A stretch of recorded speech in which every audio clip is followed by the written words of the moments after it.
പരീക്ഷാ ക്രമക്കേടിൽ കടുത്ത ശിക്ഷ ഉറപ്പാക്കുന്ന പൊതുപരീക്ഷാ നിയമ ഭേദഗതി ബില്ലിൽ ലോക്സഭയിൽ 2 മണിക്ക് ചർച്ച ആരംഭിക്കും. ചർച്ചയോട് സഹകരിക്കുമെന്ന നിലപാടിലാണ് പ്രതിപക്ഷം.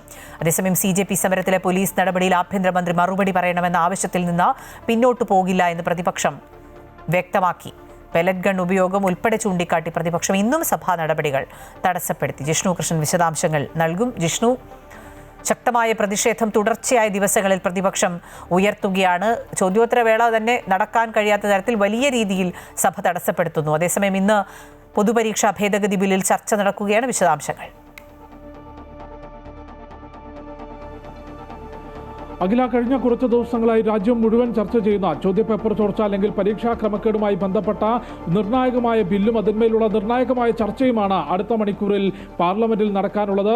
പൊതുപരീക്ഷാ നിയമ ഭേദഗതി ബില്ലിന്മേലുള്ള ചർച്ച 2 മണിയോടുകൂടി ലോക്സഭയിൽ ആരംഭിക്കും. 6 മണിക്കൂർ സമയമാണ് സ്പീക്കർ ഈ ചർച്ചയ്ക്ക് വേണ്ടി അനുവദിച്ചിട്ടുള്ളത്. വിവിധ കക്ഷി നേതാക്കൾക്ക് അല്ലെങ്കിൽ വിവിധ കക്ഷികൾക്ക് കൃത്യമായിട്ടുള്ള സമയം അനുവദിക്കും. ആ ചർച്ചയ്ക്കൊടുവിൽ നോക്കിക്കാണേണ്ടത് പാർലമെന്റ് ലോക്സഭ ഐക്യകണ്ഠേന ബില്ല് പാസ്സാക്കുമോ എന്നുള്ളതാണ്.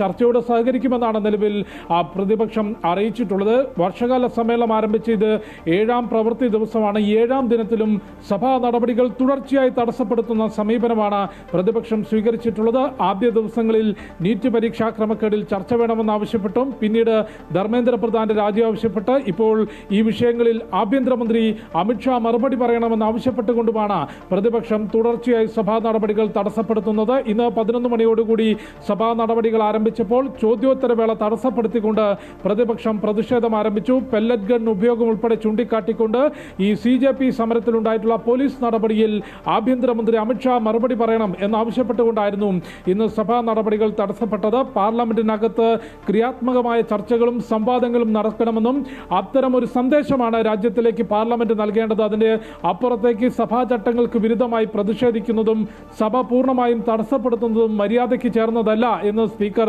ഓം ബിർള ചൂണ്ടിക്കാട്ടി. കഴിഞ്ഞ ദിവസങ്ങളിലും രൂക്ഷമായ വിമർശനം ഇത്തരത്തിൽ തുടർച്ചയായി സഭാ നടപടികൾ തടസ്സപ്പെടുത്തുന്നതിനെതിരെ സ്പീക്കറുടെ ഭാഗത്തുനിന്ന് രൂക്ഷമായിട്ടുള്ള വിമർശനങ്ങൾ ഉണ്ടായിരുന്നു.